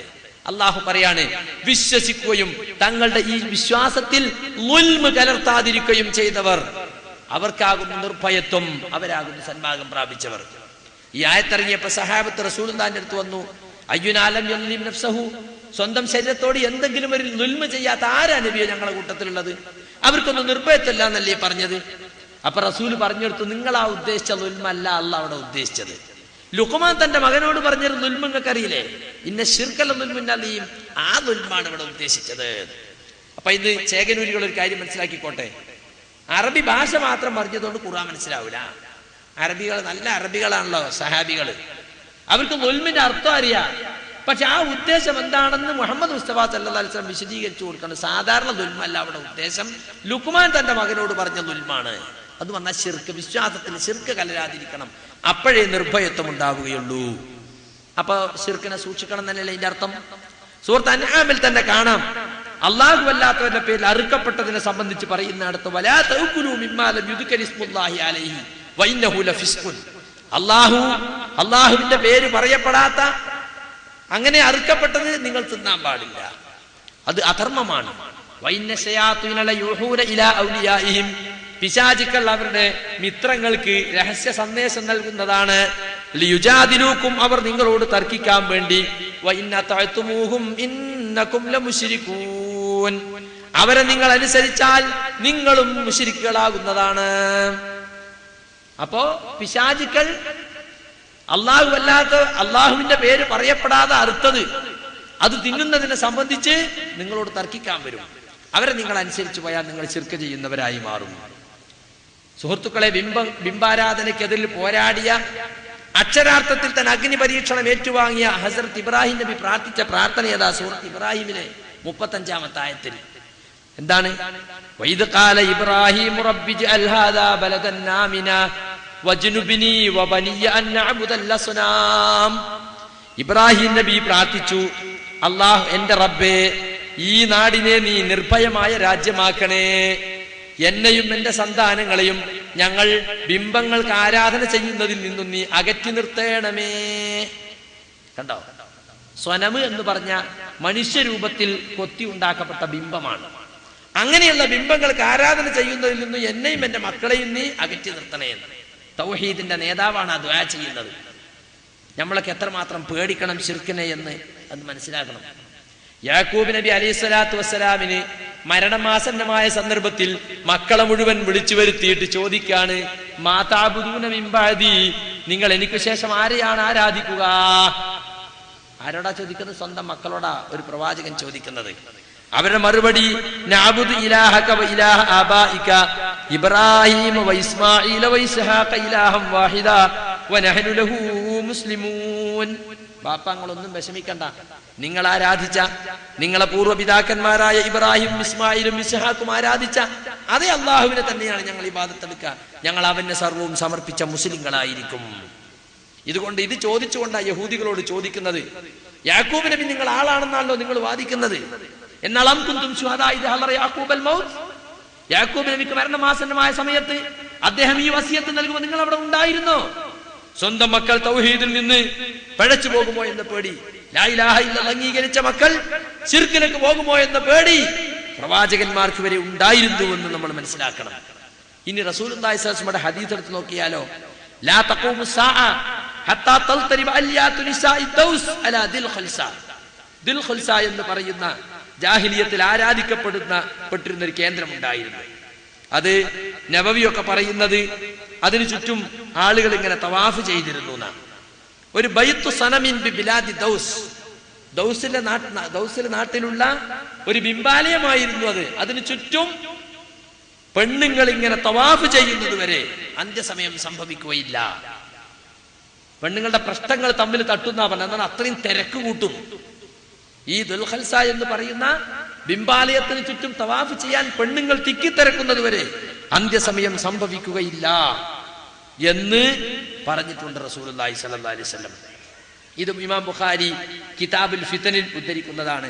കാലം മാറുകയും ബിംബങ്ങൾ പോലും ആരാധിക്കപ്പെടുകയും ചെയ്യുമെന്ന അധ്യായത്തിലാണ് ഇമാം ബുഖാരി ഇത് കൊടുത്തിട്ടുള്ളത്. അതുപോലെ തന്നെ വലാ തഖൂമുസ്സാഅ ഹത്താ തൽഹഖ ഖബായിലു മിൻ ഉമ്മത്തി ബിൽ മുശ്രികീന വഹത്താ തഅബുദ ഖബായിലു മിൻ ഉമ്മത്തി അൽ ഔസാൻ. എന്റെ സമുദായത്തിൽ കുറെ വിഭാഗങ്ങൾ മുശ്രിക്കുകളോട് ചേരുന്നത് വരെയും അതുപോലെ തന്നെ എന്റെ ഉമ്മത്തിൽ നിന്നും കുറെ ആളുകൾ ബിംബങ്ങൾ ആരാധിക്കുന്നത് വരെയും അന്ത്യസമയം സംഭവിക്കുകയില്ല. അപ്പോ അന്ത്യസമയത്തിന് മുമ്പായിട്ട് മുസ്ലിം സമുദായത്തിൽ ബിംബാരാധന വരെ കടന്നു വരുമെന്ന് ഇമാം അബൂദാവൂദ് റിപ്പോർട്ട് ചെയ്ത ഹദീസിലും ഇബ്നു മാജ റിപ്പോർട്ട് ചെയ്ത ഹദീസിലും കാണാൻ സാധിക്കും. എന്തിനേറെ നമുക്കൊക്കെ കേട്ട് പരിചയമുള്ള മറ്റൊരു ഹദീസ് ഉണ്ടല്ലോ, ലതത്തബിഉന്ന സനന മൻ കാന ഖബലകും ശിബ്റൻ ബിശിബ്രിൻ വദിറാഅൻ ബിദിറാഇൻ ഹത്താ ലൗ ദഖലു ജുഹ്റ ളുബ്ബിൻ ലതബിഅതുമൂഹും. നിങ്ങളുടെ മുമ്പുള്ളവരെ നടപടിക്രമങ്ങളെ ചാണിന് ചാണായും മുഴത്തിന് മുഴമായും നിങ്ങൾ പിൻപറ്റുക തന്നെ ചെയ്യും. അറുത്ത് മുറിച്ച് ഖണ്ഡിതമായ ഭാഷയിൽ റസൂൽ സംസാരിക്കുകയാണ്. എത്രത്തോളം എന്ന് വെച്ചാൽ നിങ്ങളെ മുമ്പുള്ളവർ ഉടുമ്പിൻ മാളത്തിൽ കടന്നാൽ നിങ്ങളും കണ്ടും കൂട്ടി അവരെ പിന്നാലെ പോകും. എന്തിനാ ഉടുമ്പിന്റെ കഥ പറഞ്ഞത്? ഉടുമ്പിനെ കണ്ടിട്ടുണ്ടാവും ചില ആളുകളൊക്കെ. ഒരു ഒന്നിനേക്കാളും കുറച്ച് വലുതെന്ന് കൂട്ടിക്കോളൂ. അങ്ങനത്തെ ഒരു സാധനം, അതിന് കയറാൻ പറ്റിയൊരു മടയിൽ ഈ ഉടലും തലയുള്ള മനുഷ്യന് കയറാൻ പറ്റുമോ? ഇല്ല. പക്ഷെ അതുപോലും ചിന്തിക്കാനുള്ള കോമൺ സെൻസ് ഉണ്ടാവില്ല. സ്വന്തം ബുദ്ധി പോലും പണയം വെച്ച് ഒട്ടും കാര്യബോധമില്ലാതെ മുൻ തലമുറയെ അനുകരിക്കുന്ന സ്വഭാവം എന്റെ സമുദായത്തിൽ ഉണ്ടാകുന്നതാണ്. അതാ ചാണിന് ചാണായും മുഴത്തിന് മുഴമായും എന്ന് റസൂൽ പറയാൻ കാരണം. അപ്പൊ സഹാബത്ത് ചോദിച്ചു, യഹൂദി ക്രിസ്ത്യാനികളെയാണോ അഹ്ലി കിതാബിനെയാണോ നബിയെ നിങ്ങൾ ഉദ്ദേശിച്ചത് മുൻ സമുദായം എന്നതുകൊണ്ട്? നബി തിരിച്ചു ചോദിച്ചു, ഫമൻ അല്ലാതെ മറ്റാരെയാണ്? അപ്പൊ ജൂതന്മാരെയും ക്രിസ്ത്യാനികളെയും ചാണിന് ചാണായി എന്റെ സമുദായം പിൻപറ്റുമെന്ന് റസൂൽ പറഞ്ഞിട്ടുണ്ട്. എന്താണ് ജൂതന്മാർക്കും ക്രിസ്ത്യാനികൾക്കും സംഭവിച്ച തെറ്റ്? എണ്ണി പറയുകയാണെങ്കിൽ അതിന് മാത്രം 1-2 ദിവസം വേണ്ടി വരും, അല്ലേ? ചുരുക്കി പറയുകയാണെങ്കിൽ അവരിലേക്ക് അയക്കപ്പെട്ട പ്രവാചകന്മാർ ആരാധിക്കാൻ തുടങ്ങി. എങ്ങനെ ആരാധിച്ചത്? ഒരു സുപ്രഭാതത്തിൽ അവരെ ബിംബം പൊട്ടിമുളച്ചുണ്ടായതല്ല. അവരെ സ്നേഹിച്ച് സ്നേഹത്തിൽ പിശാച് അവരെ അതിരുകടത്തി. അവർ ദൈവപുത്രന്മാരാക്കി വാഴിച്ചു. ഈസാ നബി അലൈഹിസ്സലാം ദൈവപുത്രനാണെന്ന് നസാറാക്കളും ഉസൈർ പ്രവാചകൻ ദൈവപുത്രനാണെന്ന് യഹൂദികളും വാദിച്ചു. പരിശുദ്ധ ഖുർആൻ അവരോട് പറഞ്ഞു, യാ അഹ്ലൽ കിതാബ് ലാ തഗ്ലൂ ഫീ ദീനികും ഗൈറൽ ഹഖ്. അപ്പോ യഹൂദികളും ക്രിസ്ത്യാനികൾക്കും സംഭവിച്ച ഒരു തെറ്റ്, അവർ ദൈവപുത്രന്മാരാക്കി പ്രവാചകന്മാരെ അവരോധിച്ചു. എന്നിട്ട് അവരോട് പ്രാർത്ഥിക്കാൻ തുടങ്ങി, അവരെ ആരാധിക്കാൻ തുടങ്ങി. ആ സ്വഭാവം ഇന്ന് മുസ്ലിമീങ്ങളിൽ വന്നുപെട്ടിട്ടില്ലേ? അങ്ങനെ വന്നുപെടുന്നതിനെ കുറിച്ച് റസൂൽ മുന്നറിയിപ്പ് നൽകിയിട്ടില്ലേ? ലാ തുത്രൂനി കമാ തുറത്തിൻ നസാറ ഈസാ ഇബ്നു മറിയം. ഈസാ ഇബ്നു മറിയമിനെ ക്രിസ്ത്യാനികൾ അമിതമായി വാഴ്ത്തി പറഞ്ഞതുപോലെ നിങ്ങൾ എന്നെ വാഴ്ത്തി പറയല്ല കേട്ടോ. ഞാൻ അള്ളാഹുവിന്റെ ദൂതൻ മാത്രമാണ്, അള്ളാഹുവിന്റെ ദൂതനും അവന്റെ അടിമയും എന്ന് മാത്രമേ നിങ്ങൾ എന്നെ കുറിച്ച് പറയാവൂ. ഇന്നമാന അബ്ദുൻ, ഞാൻ അള്ളാഹുവിന്റെ അടിമ മാത്രമാണ്. ഫഖൂലു അബ്ദുല്ലാഹി വറസൂലു, എന്നെ കുറിച്ച് പറയുമ്പോൾ അള്ളാഹിന്റെ അടിമയും അവന്റെ റസൂലും എന്നേ നിങ്ങൾ പറയാവൂ എന്ന് ഇമാം ബുഖാരി റിപ്പോർട്ട് ചെയ്ത ഹദീസിൽ കാണാം. അപ്പൊ റസൂൽ നേരത്തെ തന്നെ മുന്നറിയിപ്പ് നൽകുകയാണ്, ക്രിസ്ത്യാനികൾക്ക് സംഭവിച്ച അബദ്ധം നിങ്ങൾക്ക് സംഭവിക്കരുത്. ഇതും ബുഖാരി റിപ്പോർട്ട് ചെയ്ത ഹദീസാണ്. മാത്രമല്ല, രോഗശയ്യയിൽ വെച്ച് പോലും അള്ളാഹിന്റെ റസൂൽ പറഞ്ഞ വാചകം, ലഅനത്തുല്ലാഹി അലൽ യഹൂദി വൻ നസാറ ഇത്തഖദൂ ഖുബൂർ അംബിയാഇഹിം മസാജിദ. ജൂത ക്രിസ്ത്യാനികളുടെ മേൽ അള്ളാഹുവിന്റെ ശാപം ഉണ്ടാകട്ടെ, അവരവരെ പ്രവാചകന്മാരെ ഖബറുകളെ ആരാധനാ കേന്ദ്രങ്ങളാക്കി മാറ്റി. കണ്ടോ, പ്രവാചകന്മാരെ ഖബറുകൾ ആരാധനാ കേന്ദ്രങ്ങളാക്കി മാറ്റിയ ജൂത ക്രിസ്ത്യാനികൾ അള്ളാഹു ശപിക്കട്ടെ എന്ന് അള്ളാഹിന്റെ റസൂൽ അവസാന സമയത്ത് പോലും പറഞ്ഞുകൊണ്ടിരിക്കുകയാണ്. പൊതുവെ ശപിക്കാൻ ഇഷ്ടപ്പെട്ടിരുന്ന വ്യക്തിയല്ല. മുശ്രിക്കുകളെ ശപിക്കണമെന്ന് പലപ്പോഴും ആവശ്യപ്പെട്ടപ്പോൾ ഇന്നീല മുബഅസ ലഅാനൻ, ഞാൻ ശപിക്കാനായി നിയോഗിക്കപ്പെട്ടവനല്ലെന്ന് പറഞ്ഞ് ഒഴിഞ്ഞു മാറിയ റസൂല് അവസാന സമയത്ത് ഖേദത്തോടു കൂടി ഇങ്ങനെ പറയാൻ കാര്യം എന്താണ്? അത് ആയിഷാ ബിബി റളിയല്ലാഹു അൻഹ വിശദീകരിച്ചിട്ടുണ്ട്. നബി സല്ലല്ലാഹു അലൈഹി വസല്ലമയുടെ അന്ത്യസമയം ആയിഷാ ബിബിയുടെ നെഞ്ചിലേക്ക് തലചായ്ച്ചുകൊണ്ടാണ് ഉണ്ടായതെന്ന് നമുക്കറിയാം. അങ്ങനെയാണ് അവിടുന്ന് മരണപ്പെട്ടു പോയത്. ആ ആയിഷാ ബിബി റളിയല്ലാഹു അൻഹ പറയുകയാണ്, യുഹദ്ദിറു മിഥലല്ലദീ സനഉ, അവർ പ്രവർത്തിച്ചതുപോലുള്ളത് എന്റെ സമുദായം പ്രവർത്തിക്കുമെന്നതിനാൽ അല്ലാഹുവിന്റെ റസൂൽ മുന്നറിയിപ്പ് നൽകുകയായിരുന്നു. മുസ്ലിം സമുദായം ക്രിസ്ത്യാനികളെ പോയ ആയിത്തീരുമെന്ന് ഭയം കാരണം അല്ലാഹുവിന്റെ റസൂല് മുന്നറിയിപ്പ് നൽകിയതാണ്. വലൗലാ ദാക ഉബ്രിസ ഖബ്റുഹു സല്ലല്ലാഹു അലൈഹി വസല്ലം, ആ ഭയമില്ലായിരുന്നുവെങ്കിൽ റസൂലിന്റെ ഖബർ വെളിയിൽ എവിടെയെങ്കിലും ആക്കുമായിരുന്നു. റസൂലുള്ളാഹിന്റെ ഖബർ ആയിഷ ബീവിന്റെ പ്രൈവറ്റ് റൂമിലാക്കിയത്. അതിന് ഒരു കാരണം എന്താണ്? ഒന്ന്, എവിടെ മരിച്ചോ അവിടെ മറവ് ചെയ്യണമെന്ന ഹദീസ് അബൂബക്കർ സിദ്ദീഖിന് ഓർമ്മ വന്നതാണ്. രണ്ടാമത്തെ കാരണം, വെളിയിൽ എവിടെങ്കിലും പുറത്തെങ്കിലും ആക്കിയാൽ ജനങ്ങൾ അതിന് ആരാധനാ കേന്ദ്രമാക്കുമെന്ന ഭയം. റസൂൽ വഫാത്തായി 48 കൊല്ലം കഴിഞ്ഞിട്ട് ആയിഷാ ബീവി മരിക്കുന്നത്. അവരെന്താ അന്ന് പറയുന്നതെന്നറിയോ? മരിക്കുന്നതിന് മുമ്പ് അവര് പറഞ്ഞത്, ഗൈറ അന്നി അഖ്ശ അൻ യുത്തഖദ മസ്ജിദ, ആ ഖബർസ്ഥാനം, ആ ഖബർ ഇന്നും ആരാധനാ കേന്ദ്രമാക്കുമെന്ന് ഞാൻ ഭയപ്പെടുകയാണ്. അപ്പൊ സുഹൃത്തുക്കളെ, മുസ്ലിം സമുദായത്തിൽ ശിർക്ക് വരുമെന്നതിനെ കുറിച്ചുള്ള പേടി റസൂലുള്ളാഹിക്ക് ഉണ്ടായിരുന്നു. ഈ സമുദായത്തിൽ ഖബർ ആരാധന ഉണ്ടാകുമെന്ന പേടി. അല്ലാഹുമ്മ ലാ തജ്അൽ ഖബ്രി വസനൻ യുഅബദു, അല്ലാഹുവേ എന്റെ ഖബറിനെ ആരാധിക്കപ്പെടുന്ന ബിംബമാക്കല്ലേ എന്ന് റസൂൽ പ്രാർത്ഥിച്ചത് നമുക്ക് കാണുവാൻ സാധിക്കും. ഇങ്ങനെയൊക്കെ റസൂൽ പ്രാർത്ഥിച്ച എന്തിനു വേണ്ടിയായിരുന്നു? മുസ്ലിം സമുദായത്തിൽ ശിർക്ക് സംഭവിക്കുമെന്ന ഭയം അല്ലാഹുവിന്റെ റസൂലിനുണ്ടായിരുന്നു. ഈ അടുത്ത കാലത്തൊരു മുസ്ലിയാർ പ്രസംഗിച്ചത്, എന്റെ ഉമ്മത്ത് ശിർക്ക് ചെയ്യുന്നതിന് ഞാൻ ഭയപ്പെടുന്നില്ല എന്ന് റസൂൽ പറഞ്ഞിട്ടുണ്ട്. വാസ്തവത്തിൽ ഏതാണ് ഹദീസ് എന്നറിയങ്ങള്? ഇമാം ബുഖാരി തന്നെ റിപ്പോർട്ട് ചെയ്ത ഹദീസാണ്. ഒരു ദിവസം ഉഹദിൽ മരിച്ചവർക്ക് വേണ്ടി മയ്യിത്ത് നമസ്കരിച്ച ശേഷം മിമ്പറിൽ കയറി റസൂൽ പ്രസംഗിച്ചു എന്നാണ്. ആ പ്രസംഗത്തിൽ പറഞ്ഞൊരു വാചകമാണ് ഇമാം ബുഖാരി 3596 ഹദീസായി ഉദ്ധരിച്ചതാണ്. വഇന്നി വല്ലാഹി മാ അഖാഫു ബഅദി അൻ തുശ്രികൂ, എനിക്കു ശേഷം നിങ്ങൾ ശിർക്ക് ചെയ്യുമെന്നതിന് ഞാൻ ഭയക്കുന്നില്ല. വലാകിൻ അഖാഫു അൻ തനാഫസു ഫീഹാ, ഈ ദുനിയാവിൽ നിങ്ങൾ കടമത്സരം നടത്തുന്നതിനെയാണ് ഞാൻ ഭയക്കുന്നത്. ഇത് ഖിയാമത്ത് നാൾ വരെയുള്ള ഉമ്മത്തിനെ പറ്റി പറഞ്ഞതല്ല, സഹാബത്തിനെ പറ്റി പറഞ്ഞതാണ്.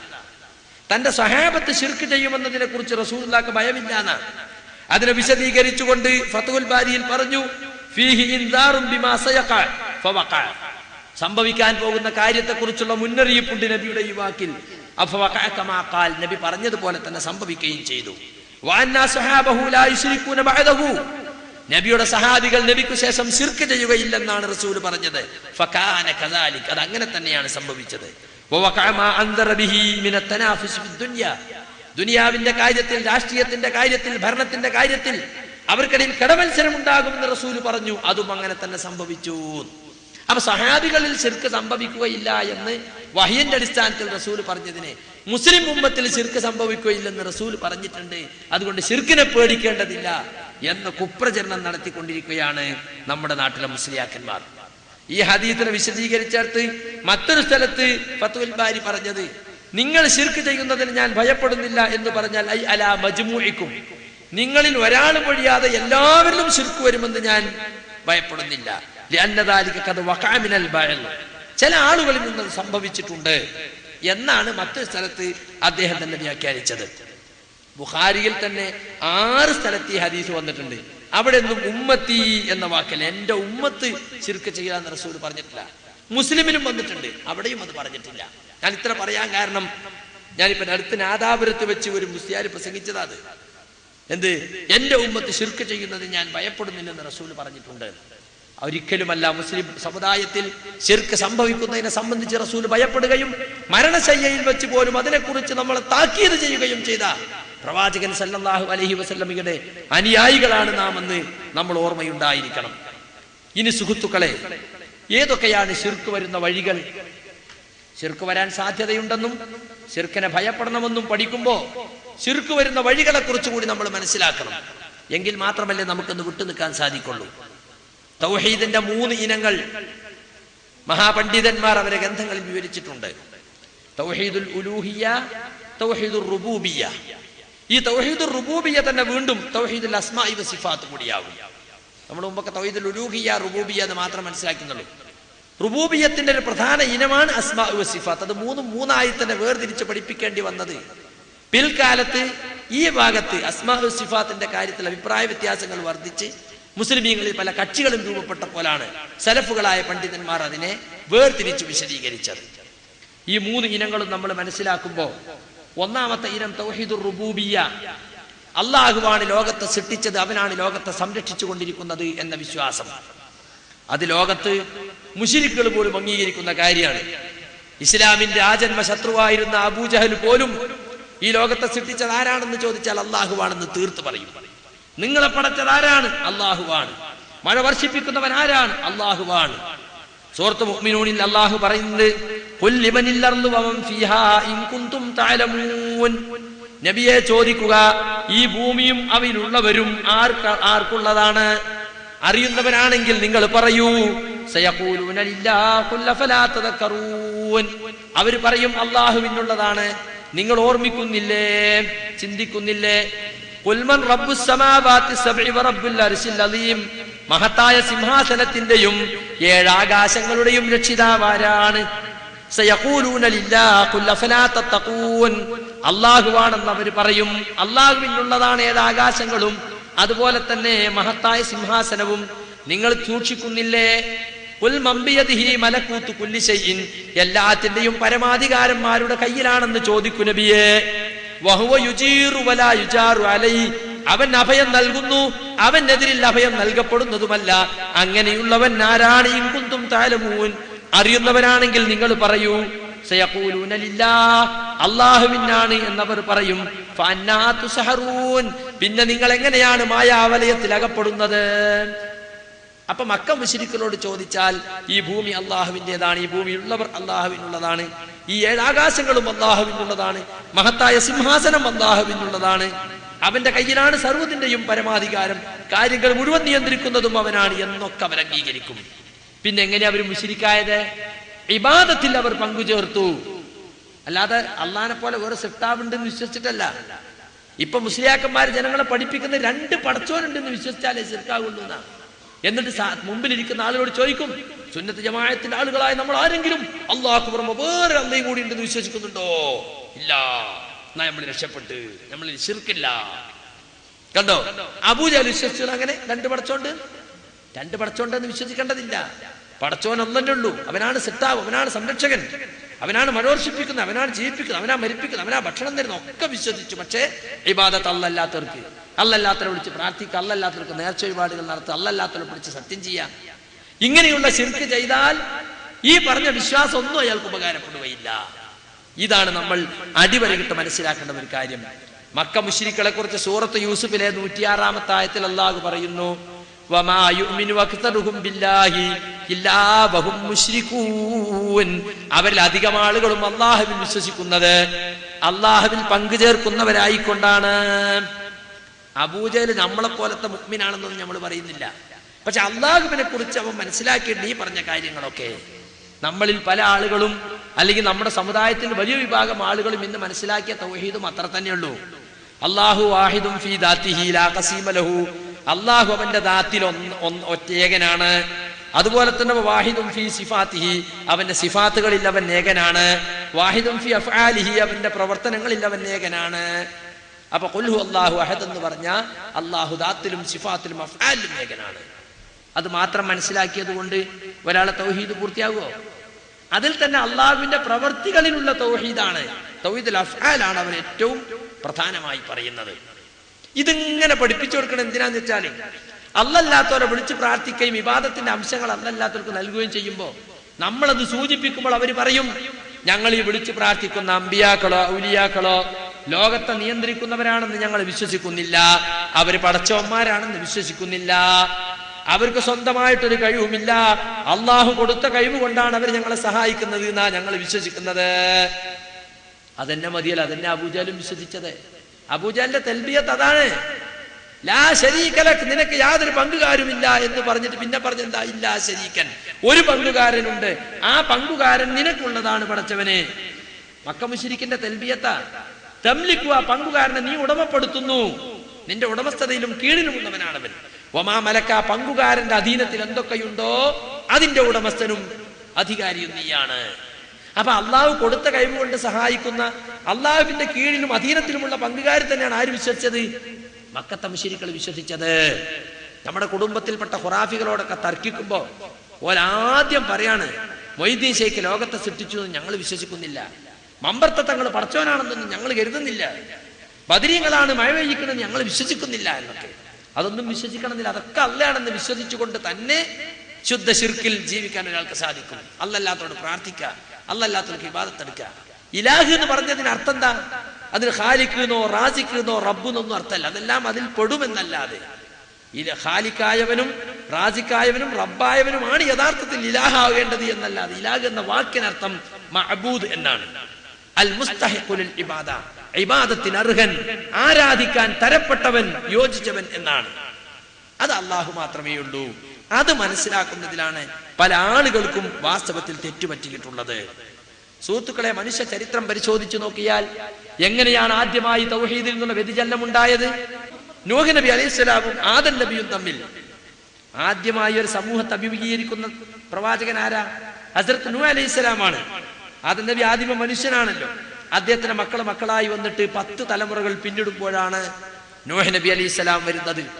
ഇബ്നു അബ്ബാസ് റളിയല്ലാഹു അൻഹു റിവായത്തുണ്ട്, കാന ബൈന ആദം വ നൂഹിൻ 10 ഖുറൂൻ, ആദമിനും നൂഹിനും ഇടയിൽ 10 തലമുറയുണ്ടായിരുന്നു. കുല്ലുഹും അലൽ ഇസ്ലാം, എല്ലാവരും ഇസ്ലാമിൽ തന്നെയാണ് ജീവിച്ചത്. പക്ഷേ 10ാമത്തെ തലമുറ എത്തിയപ്പോഴേക്കും എന്തായി? കുറേശ്ശെ ആയിട്ടുള്ള വ്യതിചലനം പൂർത്തിയായി. അവർ അവിടെ മരണപ്പെട്ടു പോയ വദ്, സുബാ, യഗൂസ്, യഊഖ്, നസ്ർ തുടങ്ങിയ 5 മഹാന്മാരുടെ ബിംബം ഉണ്ടാക്കി ആരാധിക്കാൻ തുടങ്ങി. എന്നിട്ട് നൂഹ് നബി വന്നിട്ട് ആദം നബി പണ്ട് പഠിപ്പിച്ച, ഇവരെ ഉപ്പാപ്പ പഠിപ്പിച്ച തൗഹീദ് പറഞ്ഞപ്പോ, ജനങ്ങളെ നിങ്ങൾ അല്ലാഹ്ക്ക് മാത്രം ഇബാദത്ത് എടുക്കണമെന്ന് പറഞ്ഞപ്പോ, മാ സമിഅനാ ബിഹാദാ ഫീ ആബാഇനൽ അവ്വലീൻ, ഞങ്ങൾ ആദ്യകാല പിതാക്കന്മാരിൽ, പൂർവ്വ പിതാക്കളിൽ ഇങ്ങനെ ഒരു വാദം ഞങ്ങൾ കേട്ടിട്ടില്ലല്ലോ എന്നാണ് ആര് പറഞ്ഞത്? നൂഹ് നബിയുടെ സംബോധിത സമൂഹം പറഞ്ഞത്. അപ്പൊ ഇന്നും ഇന്നലെയും തുടങ്ങിയതല്ല, ഞങ്ങൾ ഉപ്പാപ്പമാരായിട്ട് ഞങ്ങൾ ഈ പാരമ്പര്യത്തിലാണുള്ളത്, ഈ പാരമ്പര്യത്തെ തകർക്കാനായി ഇവൻ വന്നിരിക്കുന്നത് എന്ന വാദം ഇന്നോ ഇന്നലെയോ തുടങ്ങിയതല്ല. അവര് പറയാണ്, വാസ്തവത്തിൽ ആദം നബിയുടെ മക്കളായി വന്ന കൂട്ടരായി പറയുന്നത് അള്ളാനെ മാത്രം ആരാധിക്കണമെന്ന ഈ പുത്തൻവാദം ഞങ്ങൾ കേട്ടിട്ടില്ല. ഇത് ഞങ്ങളെ വാപ്പകാരണവന്മാരായിട്ട് കേൾക്കാത്തൊരു പുത്തൻവാദാണ്. മാത്രല്ല അവർ യോഗം ചേർന്നിട്ട് തീരുമാനം എടുക്കുന്ന എന്താ? വഖാലൂലാ തദറുന്ന ആലിഹതകും വലാ തദറുന്ന വദ്ദം വലാ സുവാആ വലാ യഗൂത വയഊക വനസ്റാ. നിങ്ങൾ വദ്ദുപ്പാപ്പാൻ ഒഴിവാക്കണ്ട, സുവാഉപ്പാപ്പാൻ ഒഴിവാക്കണ്ട, യഗൂതുപ്പാപ്പാനി യഊസുപ്പാപ്പാനി നസ്റിനി ഒന്നും ഒഴിവാക്കണ്ട. ആ ഉപ്പാപ്പമാരൊന്നും കൈവിടണ്ട. നമ്മളെ വയല് കേട്ടാല് അല്ലേ ഖുറാഫികൾ അങ്ങനെ പറഞ്ഞു കൊടുക്കുക അല്ലേ? നിങ്ങൾ ബദരീങ്ങൾ ഇവിടെ ഉണ്ട് കേട്ടോ, നിങ്ങൾ ഉഹദീങ്ങൾ ഇവിടെ ഉണ്ട് കേട്ടോ, നിങ്ങൾ മമ്പരത്തെ തങ്ങൾ ഇവിടെ ഉണ്ട് കേട്ടോ, നിങ്ങൾ കമ്മു സൂഫിനെ ഇവിടെ ഉണ്ട് കേട്ടോ, നിങ്ങൾ തയ്യോട്ട് ഇറപ്പാപ്പാൻ ഇവിടെ ഉണ്ട് കേട്ടോ, ബീരാന ഉലിയ ഇവിടെ ഉണ്ട് കേട്ടോ, ഒഹാബികളെ വയല് കേട്ട് കുടുങ്ങണ്ട കേട്ടോ എന്നാ സാധാരണക്കാരോട് പറഞ്ഞു. അതേ വാക്ക് പണ്ട് ആര് പറഞ്ഞിട്ടുണ്ട്? നോഹ് നബിയുടെ ആളുകൾ പറഞ്ഞത് സൂറത്ത് നോഹിൽ ഉദ്ധരിക്കുന്നു. ഈ ആയത്തിനെ വ്യാഖ്യാനിച്ചുകൊണ്ട് ഹസ്രത്ത് ഇബ്നു അബ്ബാസ് അദ്ദേഹത്തിന്റെ തഫ്സീറിന് വലിയ പ്രാമുഖ്യമാണ് മുസ്ലിമീങ്ങൾക്കിടയിലുള്ളത്. കാരണം അള്ളാഹുവിന്റെ റസൂൽ അദ്ദേഹത്തെ അണച്ചു നിർത്തി പ്രാർത്ഥിച്ചതാ, അല്ലാഹുമ്മ അല്ലിഹു തഅ്വീൽ, ഈ കുട്ടിക്ക് നീ ഖുർആന്റെ വ്യാഖ്യാനം പഠിപ്പിക്കണേ. അദ്ദേഹം പറഞ്ഞ എന്താണെന്നറിയോ? ഹാദിഹി അസ്മാഉ റിജാലുൻ സാലിഹീന ഫീ ഖൗമി നൂഹ്. ഈ വദ്ദ് സുവാഇ യഗൂസ് എന്നതൊക്കെ സാലിഹീങ്ങളായ ചില മനുഷ്യന്മാർ നൂഹ് നബിയുടെ സമുദായത്തിൽ കഴിഞ്ഞുപോയ സാലിഹീങ്ങളെ പേരാണ്. ഫലമ്മാ ഹലകു ഔഹ ശൈത്വാനു ഇലാ ഖൗമിഹിം. ഇവർ മരിച്ചപ്പോൾ കാലഗതി അടഞ്ഞപ്പോൾ പിശാച് അവരെ ജനങ്ങൾക്ക് രഹസ്യ സന്ദേശം നൽകി. അനിൻസിബു ഇലാ മജാലിസിഹിം അല്ലത്തി കാന യജ്ലിസുന ഫീ അൻസാബ. ആ മഹാന്മാർ ഇരുന്നിരുന്ന സ്ഥലങ്ങളിലൊക്കെ നിങ്ങൾ അവരുടെ പ്രതിഷ്ഠകൾ വെക്കുവീൻ, ബിംബങ്ങൾ വെക്കുവീൻ എന്ന്.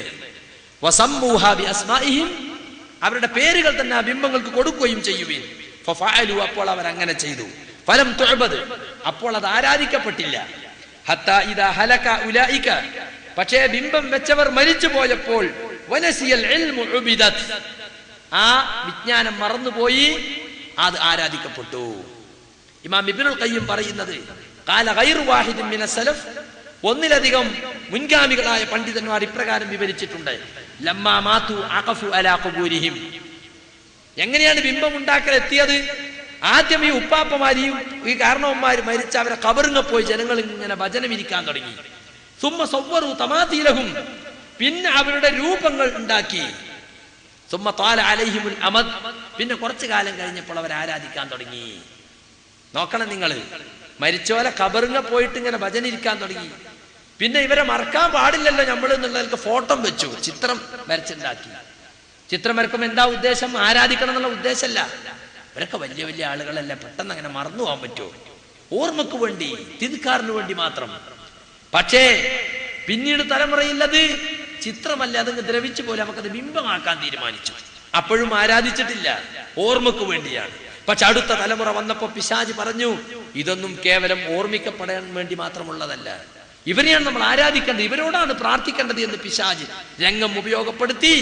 അങ്ങനെയാണ് ലോകത്ത് ബിംബാരാധനയുണ്ടായതെന്ന് ഹസ്രത്ത് ഇബ്നു അബ്ബാസ് വിശദീകരിച്ചിട്ടുണ്ട്. മുഹമ്മദ് അമാനി മൗലവിയുടെ സൂറത്ത് നൂഹിന്റെ പരിഭാഷയിൽ നിങ്ങൾക്കത് വ്യക്തമായി കാണാൻ സാധിക്കണം, പോയി വായിച്ചു നോക്കണം. എന്തിനാ ഇത് പഠിപ്പിച്ചത്? ഇപ്പൊ ഫോട്ടോക്കൊക്കെ എന്തൊരു പ്രാധാന്യം നമ്മൾ ആളുകൾ കൊടുക്കുന്നത്.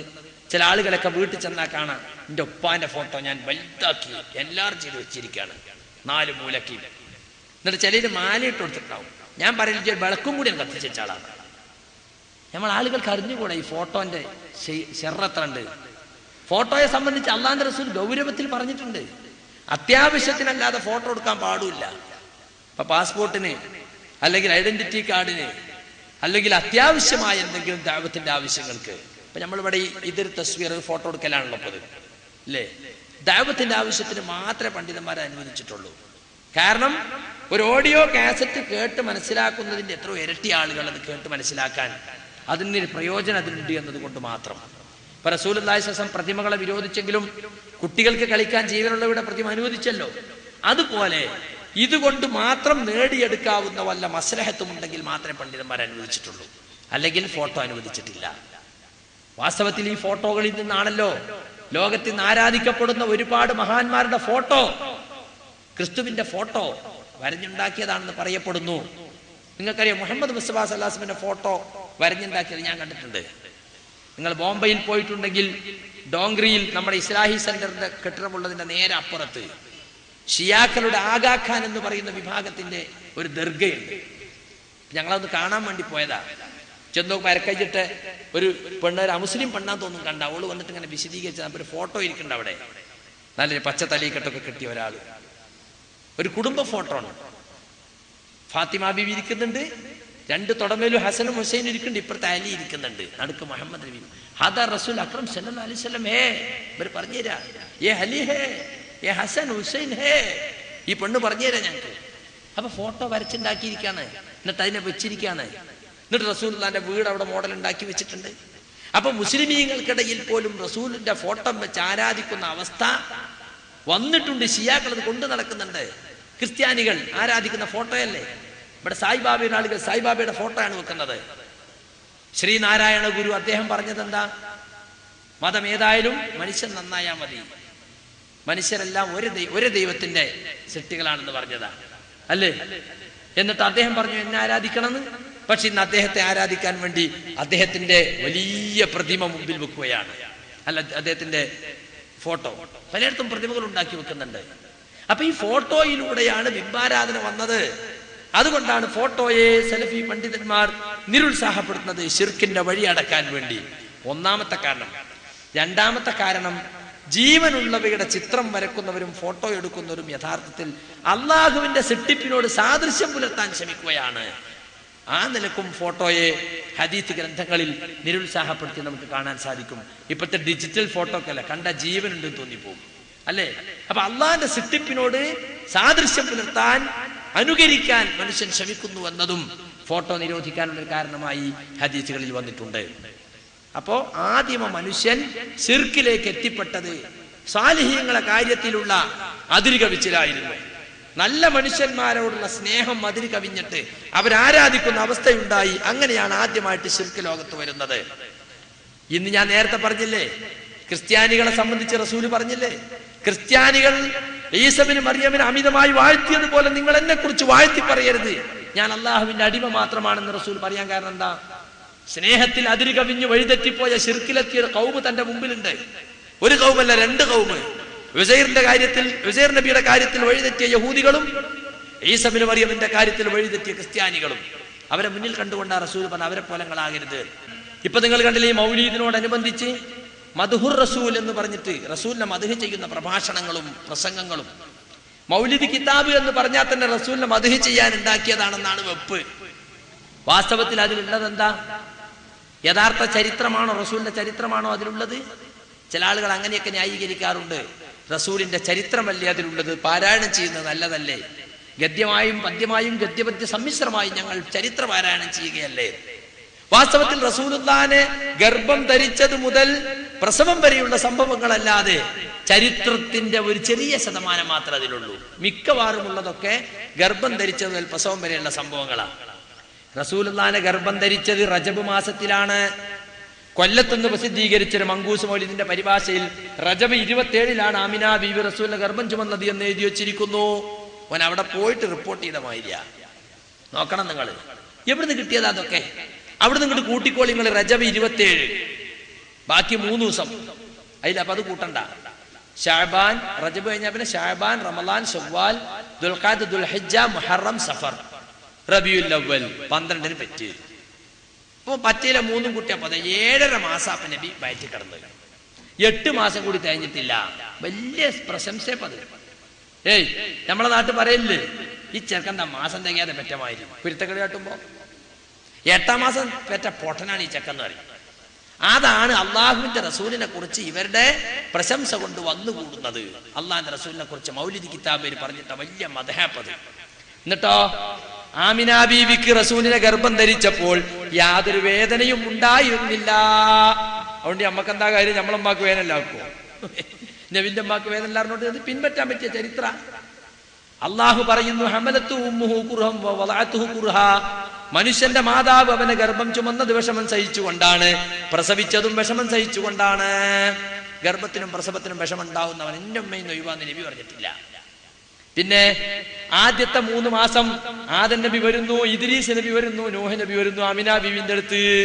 എന്തിന്? പള്ള കാണാനേ. പള്ള കാണാൻ തെളിവായിപ്പോ മൗലൂദ് കിതാബില്. അടുത്ത മാസം ഇബ്രാഹിം നബി വരുന്നു, പിന്നെ അടുത്ത മാസം മൂസ നബി വരുന്നു. പിന്നെ അതിന്റെ അടുത്ത മാസം വേറെ നബിമാര് വരുന്നു. അവസാനം ഈറ്റെടുക്കാൻ വന്നത് ആരാ? ആസിയ ബീവി, ഫിറൗന്റെ ഭാര്യ അല്ലേ? മറ്റൊന്ന് മറിയം ബീവി. എല്ലാരെയും മുപ്പത്തിയേർക്ക് പരിചയമായി. എന്നിട്ട് എങ്ങനെയാ പ്രസവ വേദന തുടങ്ങിയത്? ഒരു വേദനയും അറിയാതെ ഇങ്ങനെ നടന്നുകൊണ്ടിരിക്കെ ഒരു വെള്ളപ്പക്ഷി അതാ മേലെന്നിറങ്ങി വന്നിട്ട് ആമിന ബീവിയുടെ ആമിനയുടെ വയറ്റിന്റെ അടുത്തൂടെ പറന്നു പോയിട്ടൊരു തട്ട് തട്ടി. അപ്പോൾ അതാ പേറ്റുനോവ് തുടങ്ങി. ഇതിപ്പോ പ്രശംസ. ഇങ്ങനെയുള്ള കള്ളക്കഥകളാണ് മദ്ഹുർ റസൂൽ എന്നും പറഞ്ഞിട്ട് നമ്മുടെ നാട്ടിന്റെ പല ഭാഗങ്ങളിലും മുസ്ലിയാക്കന്മാർ നടത്തിക്കൊണ്ടിരിക്കുന്നത്. ചില ആളുകളൊക്കെ അതിന് സഹകരിച്ചു കൊടുക്കും. നമുക്കതിൽ വിശ്വാസമൊന്നുമില്ല, നല്ലൊരു മദ്ഹുർ റസൂൽ പ്രഭാഷണല്ലേ, ഒരു ആശംസ പറയാൻ ഞാനും പോയി, ഞാൻ രാഷ്ട്രീയത്തിന്റെ ആളുകളിലേക്ക് പോകാതെക്കാൻ പറ്റുമോ എന്നൊക്കെ പറഞ്ഞത് ഈ ജാതി കള്ളത്തരങ്ങളായി പറയണത്. മുസല്ല വിരിച്ചിട്ട് തലയിൽ ടവലൊക്കെ ഇട്ടിട്ട് ഒന്നുണ്ടാക്കി വന്നിരുന്നിട്ട് ചന്ദനത്തിരി കത്തിച്ചിട്ട് ഭക്തിയിൽ ചെല്ലുന്ന സാധനങ്ങളാ അപ്പൊ ഇതൊക്കെ റസൂലിന്റെ പ്രശംസ.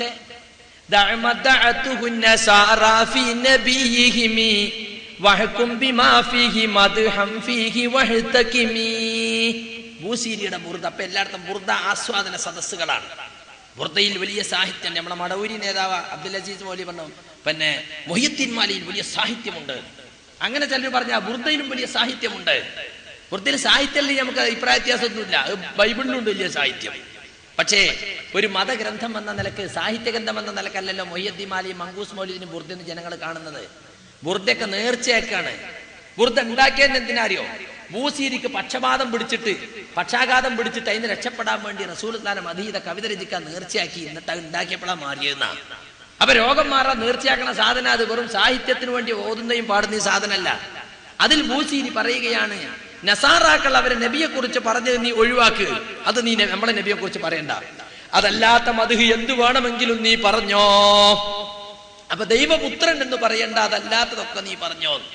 മുഹമ്മദ് നബിയെ കുറിച്ച് ദൈവപുത്രൻ എന്നല്ലാത്തതൊക്കെ പറഞ്ഞിട്ടുണ്ട്. ദൈവം തന്നെ പറഞ്ഞാൽ പിന്നെ പുത്രൻ എന്ന് പറയേണ്ടതില്ലല്ലോ അല്ലേ? മീമറ്റ അഹ്മദും ഞാനെന്ന് ചൊന്നോവർ, വീണ്ടും ആയിനാറ്റ അറബി ഞാനെന്നോവർ. അഹമ്മദ് എന്ന് മീമ് പോയാ പിന്നെ എന്താ ഉള്ളത്? അഹദ്, ഞാൻ അഹദാണ്. അള്ളാന്റെ റസൂൽ പറഞ്ഞത്രേ, ഖുൽ ഹുവല്ലാഹു അഹദ്, അള്ളാഹു അഹദായ പോലെ ഞാനും അഹദാണ്. പിന്നെ അറബി എന്ന് എഴുതിയിട്ട് അതിന് മാച്ചാൽ എന്താ ഉള്ളത്? റബ്ബ്, ഞാൻ റബ്ബാണ്. അപ്പൊ അള്ളാന്റെ റസൂലിനെ നിങ്ങൾ ദൈവപുത്രൻ എന്ന് പറയണ്ട, അതല്ലാത്ത എന്തും പറഞ്ഞോന്ന് ബൂസീരി ലൈസൻസ് കൊടുത്തില്ലേ? അതിനനുസരിച്ച് മുഹമ്മദ് നബി അഹദാണ്, റബ്ബാണ് എന്ന് എഴുതി വെച്ചിരിക്കുന്നു. എന്നിട്ട് അത് ബഹുമാന പരസ്പരം ആളുകൾ ചൊല്ലുന്നു.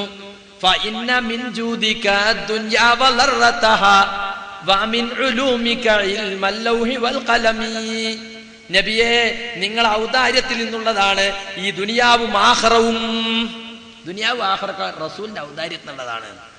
നോക്കണം നിങ്ങൾ, അള്ളാഹ്ക്കുള്ളതല്ലേ ദുനിയാവും ആഖിറവും, അത് റസൂലിന്റെ ഔദാര്യത്തിൽപ്പെട്ടതാ. എന്ന് മാത്രല്ല, വമിൻ ഉലൂമിക, നിങ്ങളുടെ വിജ്ഞാനത്തിൽ നിന്ന് കുറച്ച് മാത്രമാണ് ഇൽമൽ ലൗഹി വൽ ഖലമി, ലൗഹുൽ മഹ്ഫൂദിലെ വിജ്ഞാനവും അള്ളാഹുവിന്റെ കലമിന്റെ വിജ്ഞാനവും. കലം എന്ന് പറഞ്ഞാൽ അള്ളാഹുവിന്റെ എഴുത്ത് യന്ത്രം. എല്ലാ കാര്യങ്ങളും അവൻ രേഖപ്പെടുത്തി വെക്കാൻ ഉപയോഗിക്കുന്നവന്റെ എഴുത്ത് യന്ത്രത്തിന്റെ വിജ്ഞാനം അറ്റമുണ്ടോ അതിന്? അത് തന്നെ റസൂലിന്റെ വിജ്ഞാനവുമായി തട്ടിച്ചു നോക്കുമ്പോൾ അതിന്റെ ബഅലാണ്, കുറച്ച് മാത്രമാണ്. അപ്പൊ റസൂലിന്റെ വിജ്ഞാനം ഏറ്റവും വലിയ വിജ്ഞാനി റസൂലായി. എന്തൊരധിക വിച്ചിലാണിത്! ഇതാണ് സുഹൃത്തുക്കളെ ക്രിസ്ത്യാനികൾക്ക് സംഭവിച്ചത്. അവർ ഈസ നബിയെ ആരാധിച്ചത് ഈസ നബിയോട് കോപമുള്ളത് കൊണ്ടല്ല. യഹൂദികൾ ഉസൈർ നബി ആരാധിച്ചത് അദ്ദേഹത്തോട് കോപമുള്ളത് കൊണ്ടല്ല, സ്നേഹത്തിൽ അതിരുകവിഞ്ഞു. അതന്നെയാണ് വാസ്തവത്തിലും മുസ്ലിം സമുദായത്തിലും സംഭവിച്ചു കൊണ്ടിരിക്കുന്നത്. നിങ്ങൾ മനസ്സിലാക്കണം. അത് പരത്തി പറയുകയാണെങ്കിൽ ഒരുപാട് പറയാണ്ട്, സൂചന മാത്രം ഞാൻ നൽകിയതാണ്. നമ്മുടെ ആളുകൾ അശ്ഹദു അന്ന മുഹമ്മദ് റസൂലുള്ളാഹി എന്ന് വിശ്വസിക്കുന്ന ആളുകൾ മുഹമ്മദ് നബിയെ പറ്റി എന്തെല്ലാം പൊട്ടപ്പോയത്തങ്ങളാ വിശ്വസിക്കുന്നത്.